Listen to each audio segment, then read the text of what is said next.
Kali ini kita bincang santai bersama seorang tokoh muda yang merupakan seorang pegiat sosial, pegiat media, dan juga sebagai salah satu pimpinan organisasi sosial masyarakat yang beraktivitas di lingkungan pemerintahan Kabupaten Timur Tengah Selatan. Beliau cukup familiar, sebagian masyarakat Timur Tengah Selatan sudah mengenal sosok ini. Beliau adalah Seprianus Absalom Matonis. Selamat berjumpa Bung Sepri. Terima kasih sudah meluangkan waktu.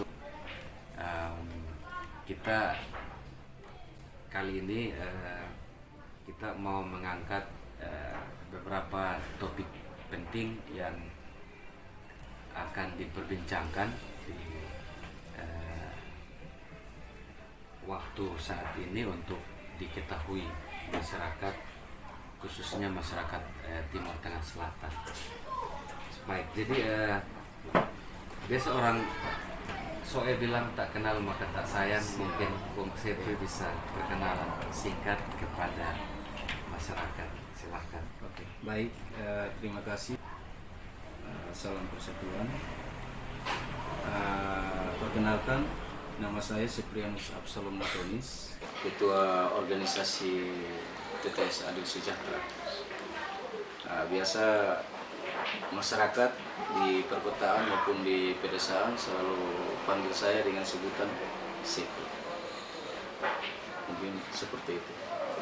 Kalau dari marga ini kan orang satu ulang,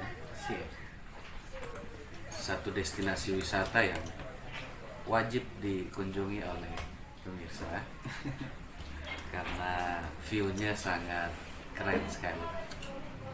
Baik, Bung Sepri, kita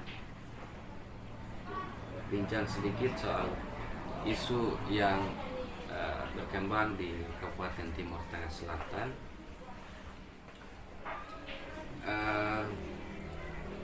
Dari Bung Sepri sendiri sebagai pegiat sosial atau aktivis yang berjuang membela kepentingan rakyat kecil di Timur Tengah Selatan, dan juga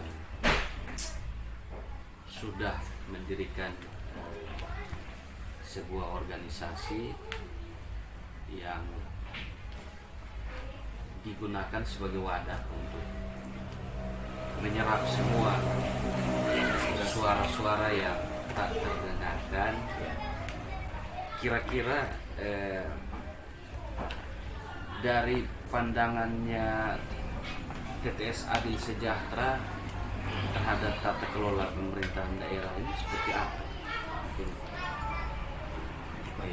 Baik. Terkait tata kelola pemerintahan dalam hal ini terkait kesenjangan sosial terkait kesenjangan sosial ini, saya merasa bahwa semuanya fine saja, baik-baik saja. Cuman ya namanya pemerintah juga manusia, ada yang terlupakan, ada yang terrealisasi. Ya, seperti itu, simpel berpikirnya seperti itu. Tergantung kita.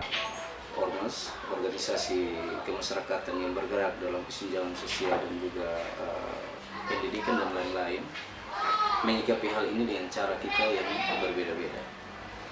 Biasanya seperti itu. Kalau saya jujur bahwa saya mengarahkan organisasi yang saya pimpin ini untuk tetap berada pada fondasi yang mana ketika kita mendapatkan SKP Menkumham itu sudah jelas bahwa tupoksi kami adalah berjalan sejajar dengan pemerintah. Kami tidak bisa untuk merampas tupoksi daripada pemerintah. Tapi tetap ada istilahnya pengawalan di Ya. dalam sistem tata kelola pemerintahan pasti ada Ya, itu. di eh, visi dan misinya organisasi. Artinya bahwa TTS Adil Sejahtera melihat pelaksanaan tata kelola pemerintahan di daerah Timur Tengah Selatan ini berjalan sesuai dengan relnya. Oke. Artinya ada hal-hal yang perlu didukung dan ada juga hal-hal yang perlu dikritisi gitu, Bung. Ya. Artinya begini, saya tertarik dengan bahasa kritisi. Kritisi ini dalam kapasitas kami organisasi. Organisasi ini biasanya begini. Kita mengkritisi tata kelola pemerintahan ini artinya dengan cara yang bijak, beretika. Itu intinya, landasannya harus kita bermuaranya dari situ dulu. Jadi kita jangan mengkritisi pemerintah karena kita ini berlegal standing, kita ini diakui, kita mau seenak. Itu tidak bijak namanya. Karena tingkat penyelesaian kesenjangan sosial yang kita temukan di dasar masyarakat itu, kita tidak bisa untuk menyelesaikan. Kita sebagai perpanjangan tangan sebenarnya. Artinya bahwa ketika kita mendapatkan sebuah kesenjangan itu, hal yang harus kita lakukan adalah kita persuasi. Kita bawa masyarakat yang mengalami kesenjangan sosial tersebut, kita datang ke pemerintah untuk kita mengingatkan mereka dengan cara yang bijak, bukan dengan cara yang frontal. Berarti apa istilahnya TTS Adil Sejahtera ini lebih pada bagaimana kita mengawal sistem dengan cara yang etis. Ya. Nah, memang dalam kita, apalagi kita budaya orang ketimuran ini kan memang erat sekali dengan hal-hal persuasif itu.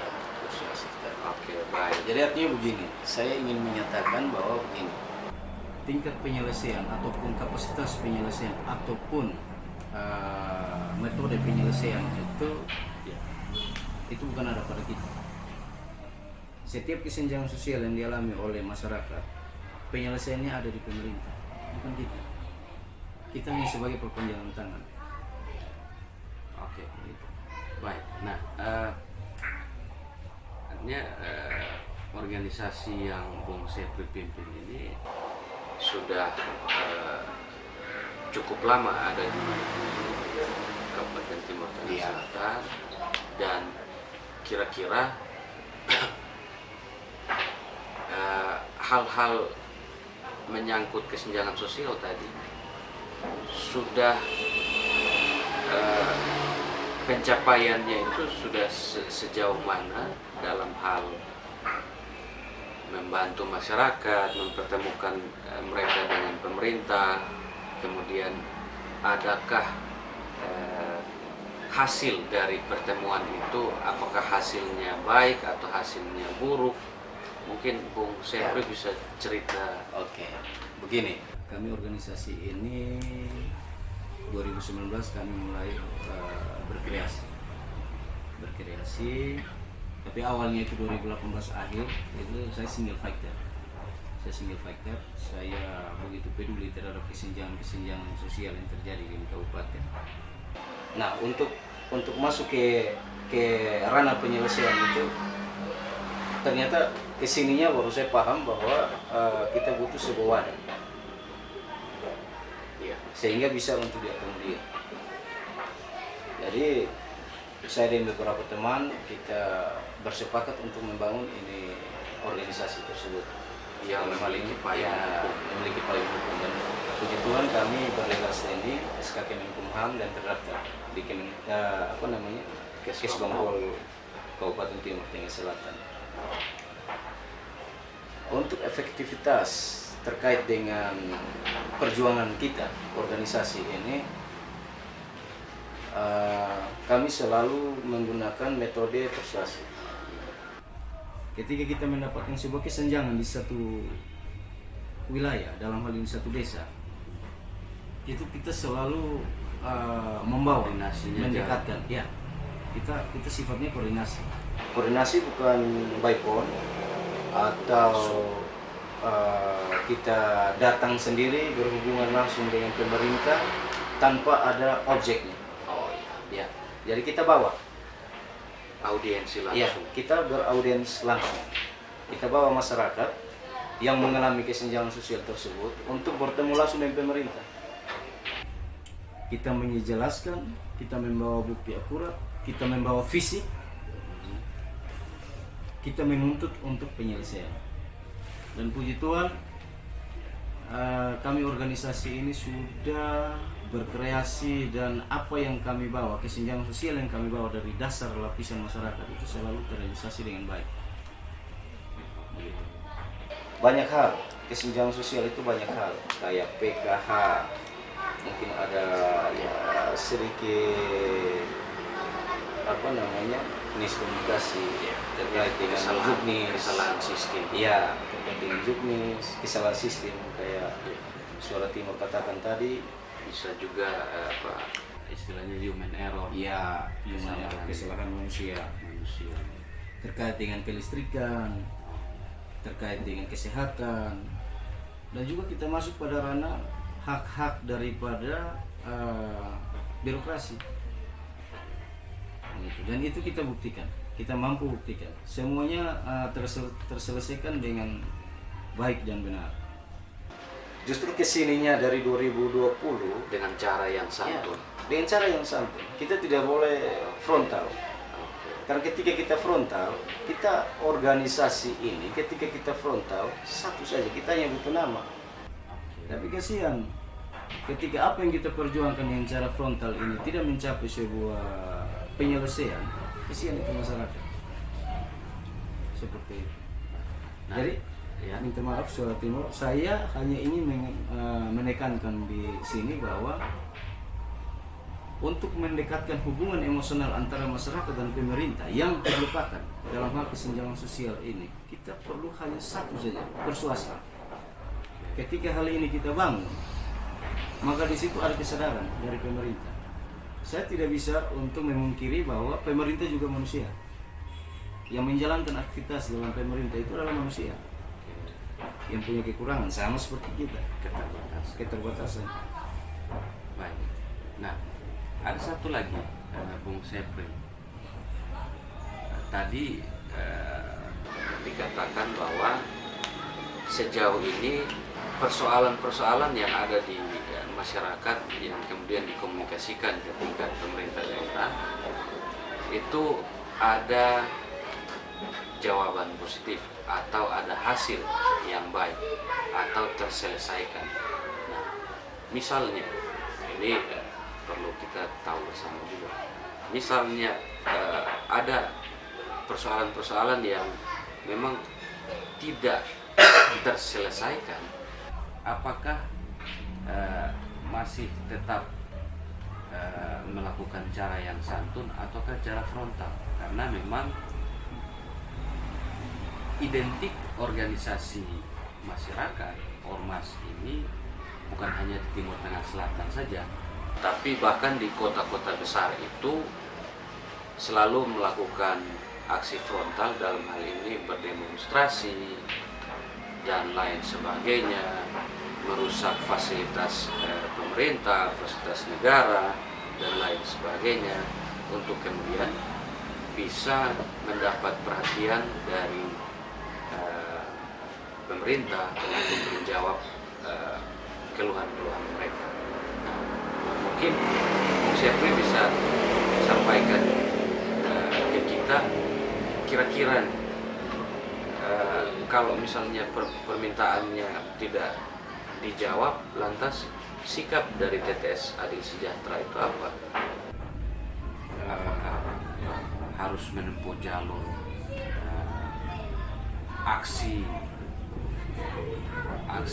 di lapangan atau aksi demonstrasi dan lain sebagainya, ataukah TTS Adil Sejahtera punya cara lain untuk bisa melakukan lobby atau pendekatan khusus atau cara apa bisa diceritakan ke kita. Jadi baik, ini satu pertanyaan yang saya anggap ini sungguh luar biasa. Artinya begini, Surat Timur dalam melakukan sebuah advokasi itu kita melihat item yang akan diperjuangkan, situasionalnya.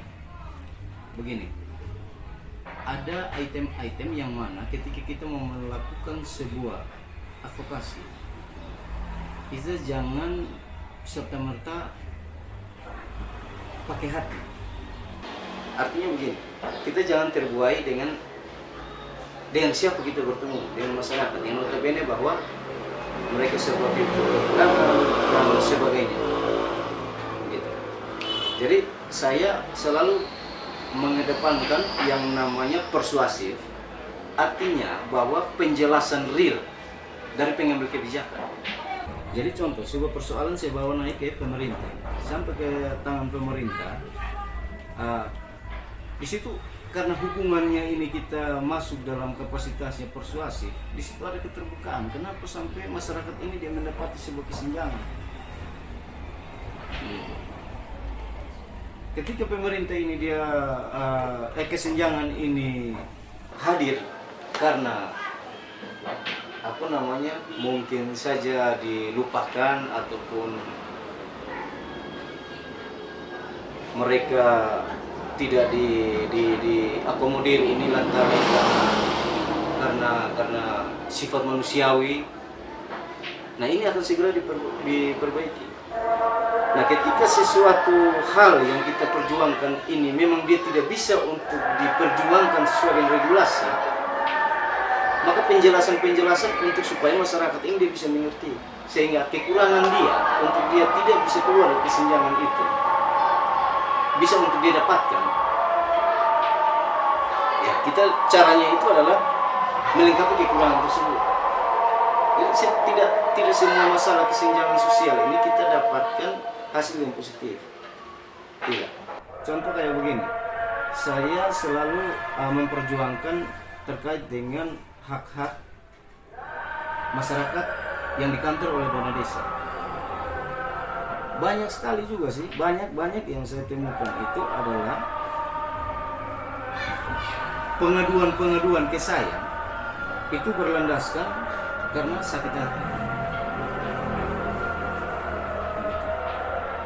Jadi ini yang perlu kita garis bawahi, bahwa tidak semua pengaduan ataupun tidak semua advokasi kita melakukan sebuah advokasi itu kita harus selalu berpatokan pada siapa yang kita bawa. Jangan melihat dari situasional. Artinya Kita melihat dari regulasi. Membedah dulu Iya. persoalan itu untuk kemudian dinaikkan. Iya. Contoh kayak di kemarin Desa Olais, itu tahun berapa? Saya kalau tidak salah tahun 2020. 2019 akhir.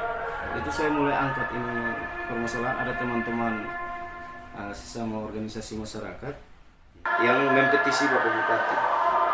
Nah, ketika mereka mempetisi Bapak Bupati ini tanpa koordinasi dengan kepala desa tersebut, saya sudah melakukan hubungan emosional dengan Bapak Desa. Saya bilang, coba tolong ceritakan kronologisnya seperti apa.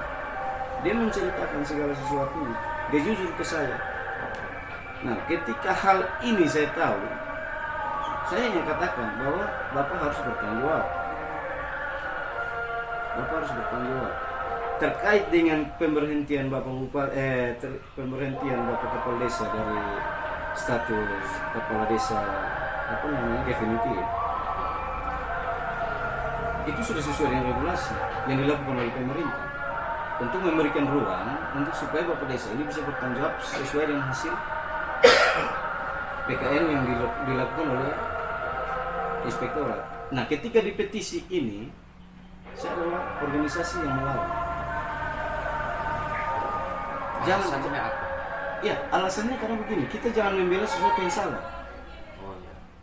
Kita tidak boleh kita organisasi membela sesuatu yang salah. Karena ketika kita melakukan itu, maka kita kehilangan apa sebenarnya kita hadir di tengah-tengah masyarakat. Marwah organisasinya. seperti itu.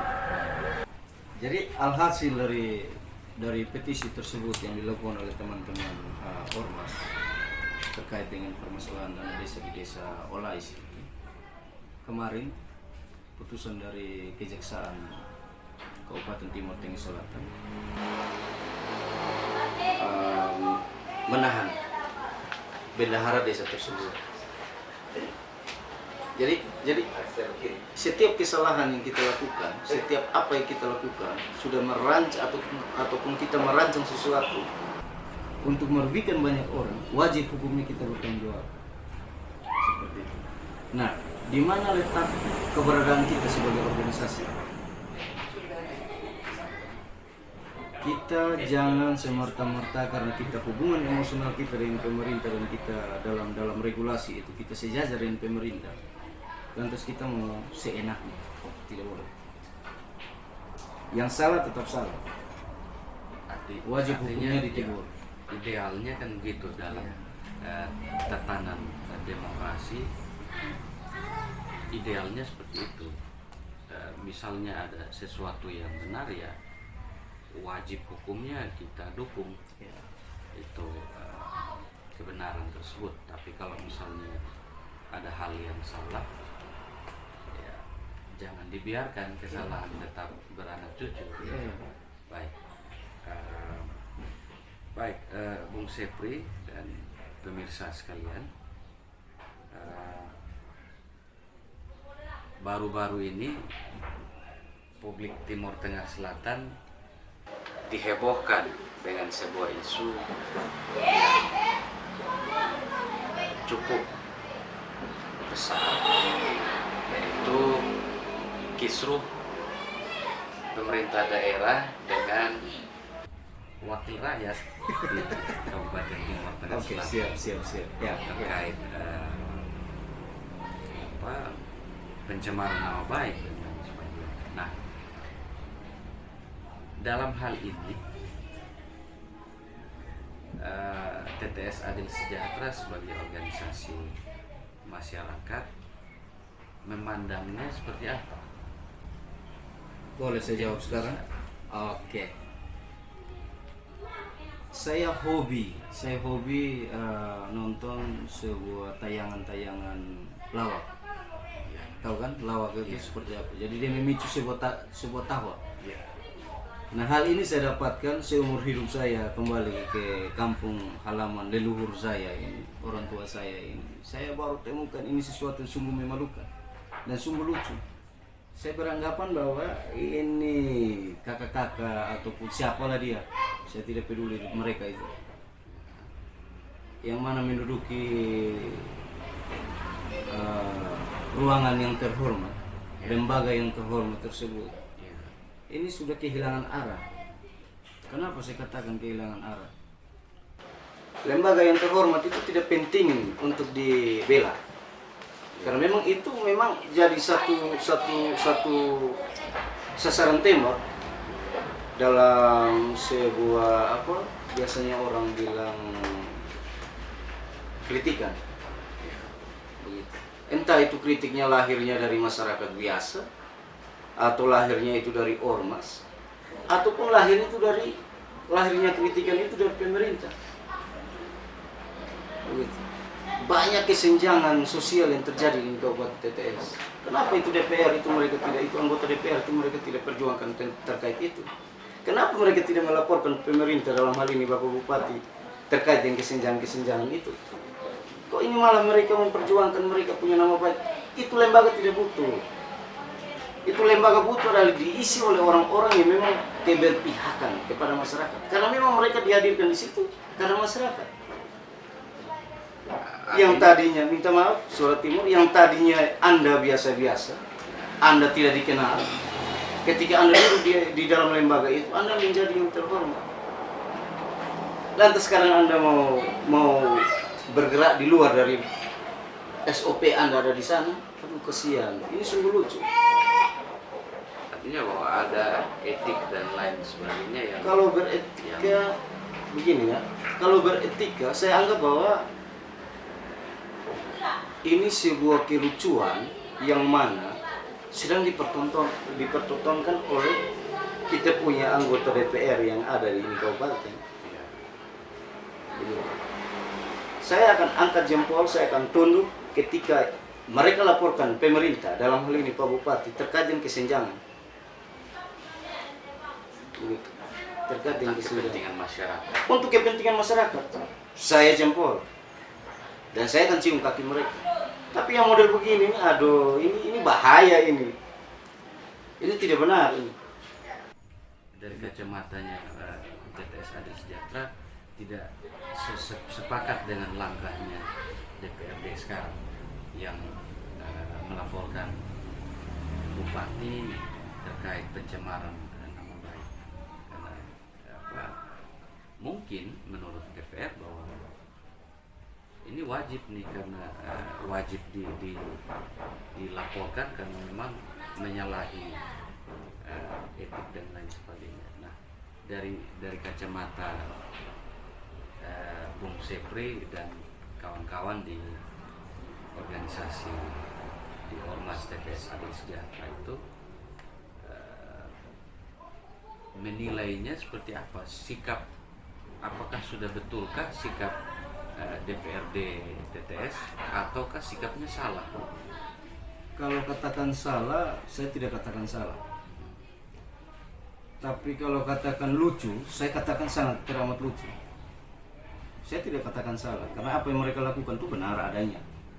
Tapi sudahlah, tidak usah terlalu frontal seperti inilah. Sekarang saya mau tanya nih, apa yang mereka cari dari laporan mereka itu? Artinya jangan Sedangkan sensitif, masyarakat, iya, jangan sensitif tidak dengan usah. hal-hal seperti itu. Yang perlu sensitif adalah terkait Ketika masyarakat tereliminasi, itu baru saya jempol. Bikin apa kita lapor itu lembaga, pertahankan lembaga. Lembaga itu yang terhormat. Dia mau seperti apapun itu, dia tetap lembaga yang terhormat. Orang-orang yang diisi dalam itu lembaga itu adalah memperjuangkan aspirasi, Pak. Seperti itu. Tidak penting dia membela itu lembaga. Sedangkan sekarang begini, dia membela itu lembaga, sedangkan masyarakat yang pilih dia untuk duduk di sana, yang tadinya dia biasa-biasa jadi yang terhormat. Dalam hal finansial yang tadinya dia hanya 500, 1 juta, 2 juta, 3 juta, sampai dengan 5 juta, dia punya penghasilan per bulan. Ketika masyarakat angkat dia duduk di dalam itu lembaga yang terhormat tersebut, dia dapat sampai 40 juta. Anda kan terbalik ini masyarakat ini dengan cara apa? Berpihak dong pada mereka. Bukan lu bela itu lembaga lah. Itu lembaga tidak butuh dibela. Karena memang itu landasannya untuk dia dikritik. Tentang apa? Tentang kinerja.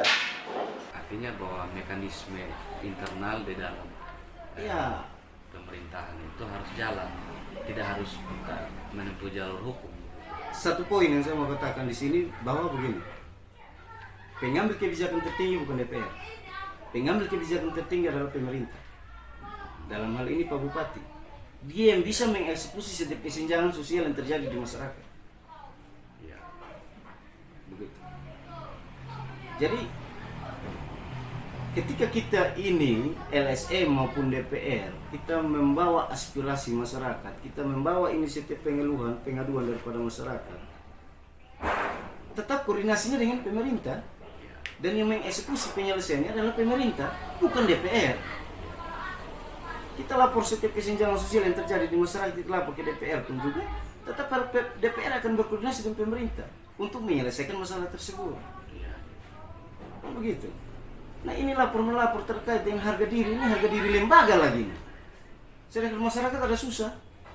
Saya ingin katakan di ini DPR, orang ini tolong di dapil masing-masing di ini Kabupaten Timur Tengah Selatan 266 desa, itu masalah listrik itu paling dominan loh.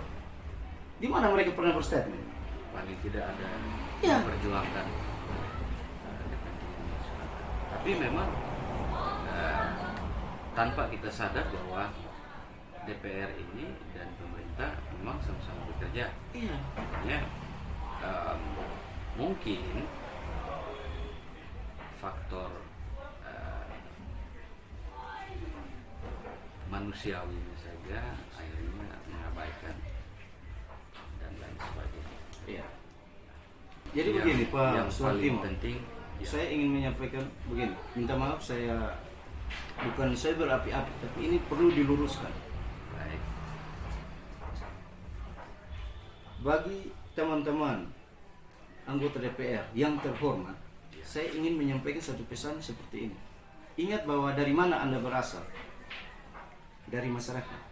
Anda diangkat dari status sosial yang biasa-biasa saja, Anda diangkat untuk menjadi yang terhormat dengan fasilitas negara yang luar biasa.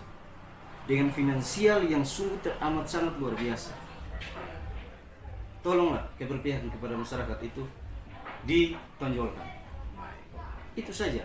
Jangan cari kaki pemerintah untuk supaya mendiskriminasi pemerintah bermodalkan lembaga ini yang terhormat ini. Tidak serulah. Ini lucu. Sebenarnya itu adalah DPR ini dia berjalan seiring dengan pemerintah menjadi sahabat demi kemakmuran ini masyarakat. Mitra kerja. Baik. Seperti itu. Baik, Bung Sepri.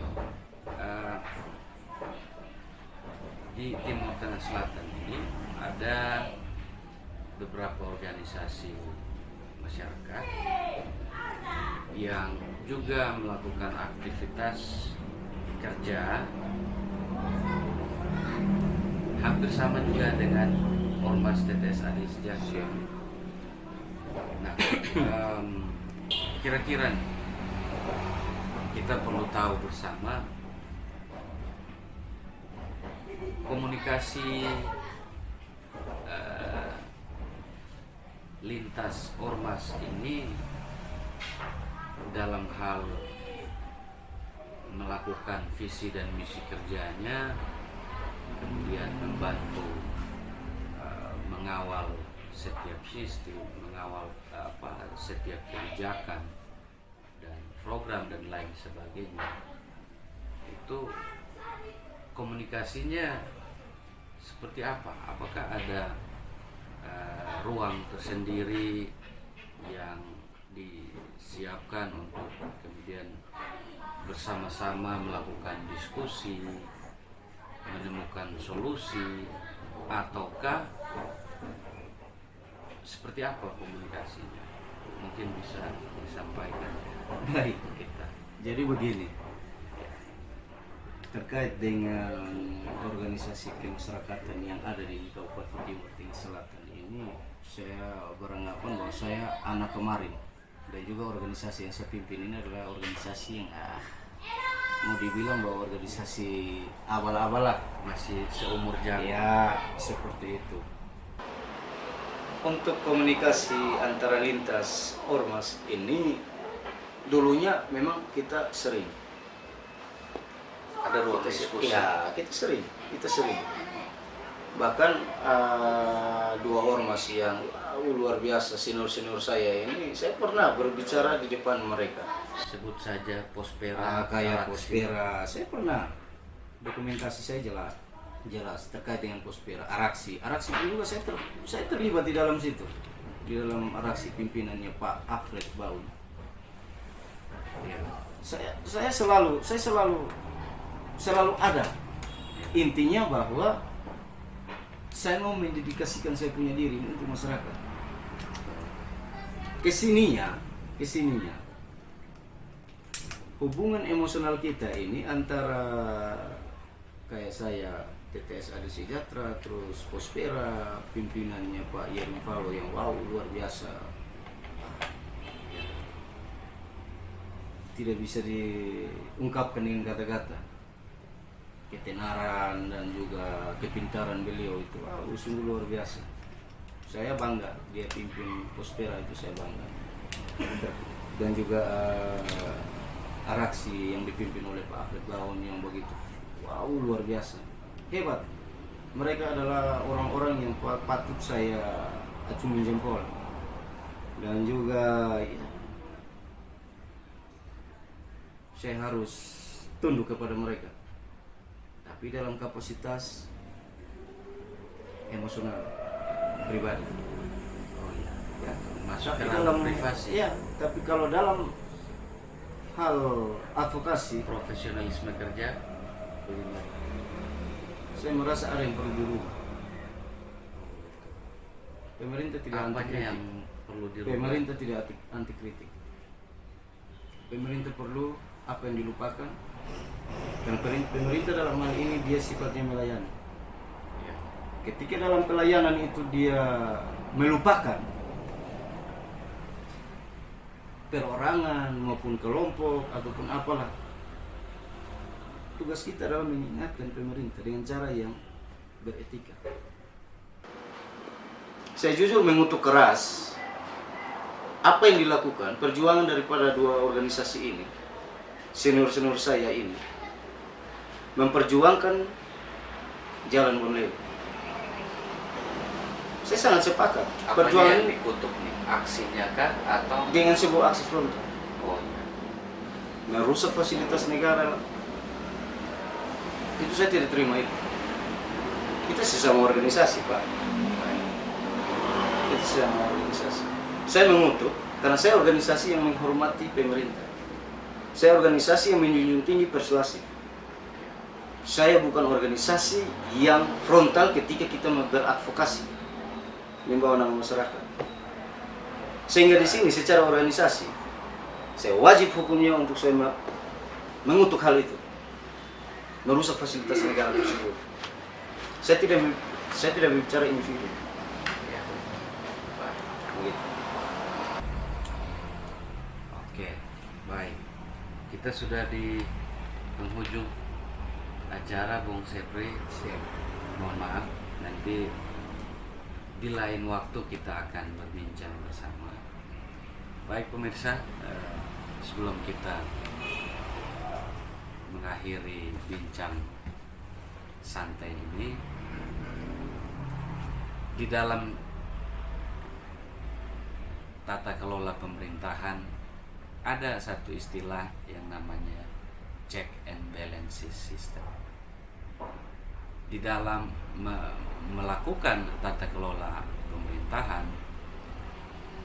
suprastruktur pemerintah dalam hal ini, suprastruktur politik dalam hal ini, pemerintah, DPR wajib juga menghargai infrastruktur politik, yaitu organisasi sosial masyarakat, LSM, dan organisasi-organisasi terkecil di bawahnya, sehingga intisari dari pelaksanaan demokrasi itu berjalan sesuai dengan marwahnya. Terima kasih, jangan lupa like, comment, subscribe channel YouTube kami untuk mendapatkan video selanjutnya. Bersama saya Franciscus Kalam. Terima kasih. Sampai jumpa.